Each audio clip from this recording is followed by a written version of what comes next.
E se um livro não fosse só tinta no papel?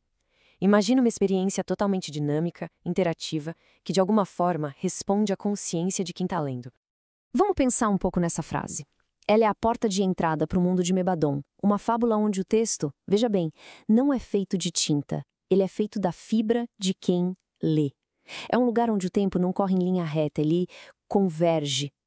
Então a gente vai acompanhar a jornada de Heinegard, o nosso protagonista, por essa terra toda mística. Mas o pulo do gato aqui é o seguinte: a participação dele molda ativamente o mundo ao seu redor.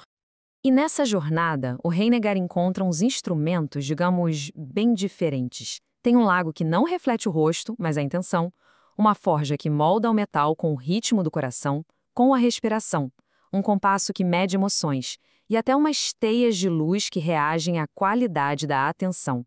O ponto-chave? Nenhuma dessas ferramentas funciona sozinha. Elas dependem da participação interna dele.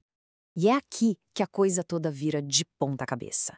E se essa magia toda não for só fantasia? Se for, na verdade, uma grande metáfora para uma estrutura sistemática, uma tecnologia da consciência que a gente pode aprender a usar? Bom, aqui a gente chega no coração da ideia, o leitor como co-criador. É uma mudança de paradigma mesmo, né? Sai daquele consumo passivo para uma criação ativa. É aqui que entra o conceito de literatura quântica. A consciência de quem lê não apenas absorve, mas participa. Ela molda ativamente o significado do que está escrito.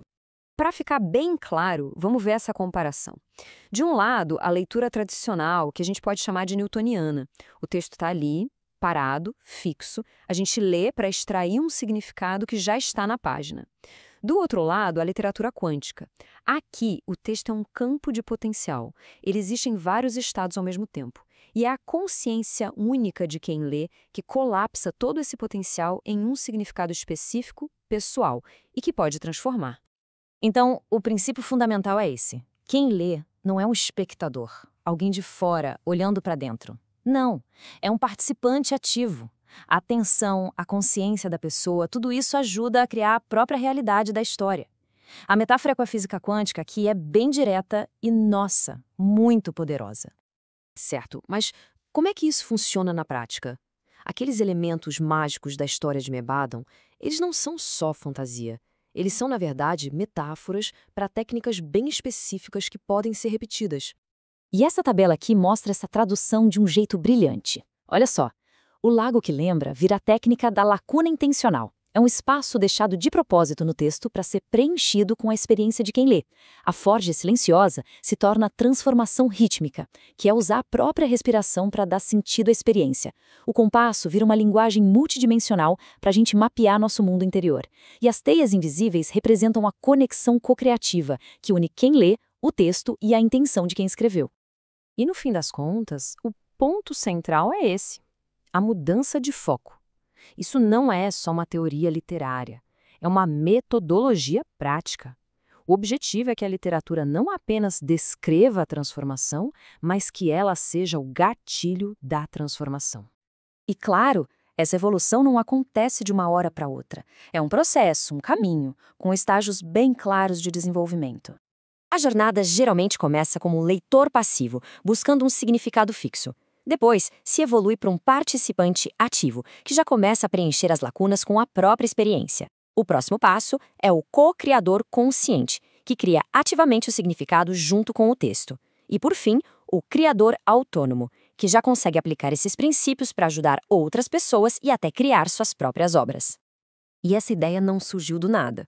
Ela é uma evolução de conceitos que já existem há tempos na literatura. Essa citação da teoria da resposta do leitor mostra que a sementinha dessa ideia de participação já estava lá. A literatura quântica só pegou essa semente e a transformou numa tecnologia consciente. E o que torna isso tão poderoso é que não estamos falando de algo subjetivo, de um sentimento. É uma ferramenta com impacto que dá para medir, como os dados a seguir vão mostrar. A neurociência entra em cena para comprovar. A prática da leitura quântica, de fato, gera mudanças estruturais e funcionais profundas no cérebro. E os números são impressionantes. A leitura tradicional aumenta a conectividade entre os hemisférios do cérebro em uns 15%. Já a leitura quântica causa um aumento de 340%. É uma demonstração clara de como o cérebro se organiza para processar as coisas de um jeito muito mais integrado. E o impacto na criatividade também é notável. Um aumento de 240% na originalidade, medido por um teste padrão chamado teste de Torrance. É um benefício bem tangível. E agora, talvez o dado mais forte de todos: o potencial terapêutico. Ensaios clínicos mostraram uma redução média de 73% nos sintomas de transtorno de estresse pós-traumático. É uma ferramenta de cura realmente notável. E as aplicações são muitas, vão desde a terapia até a educação, onde conceitos abstratos de repente viram experiências reais, e até mesmo dentro de organizações para melhorar a colaboração. No fim, é uma tecnologia para o desenvolvimento humano em vários níveis. Isso tudo nos traz de volta ao começo.